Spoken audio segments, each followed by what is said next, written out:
క్రీస్తు యేసును రాయి అయి అమూల్యమైన రాళ్లమై ఆయనపై అమర్చబడుచు వృద్ధి నొందుచు సాగెదము. క్రీస్తు యేసును రాయి అయి అమూల్యమైన రాళ్లమై ఆయనపై అమర్చబడుచు వృద్ధి నొందుచు సాగెదము.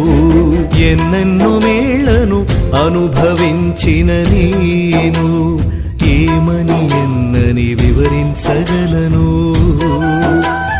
యుగ యుగాలలో ఎన్నెన్నో అనుభవించవలసిన నేను ఆ పౌరత్వము కోరకే పోరాడుచున్నాను.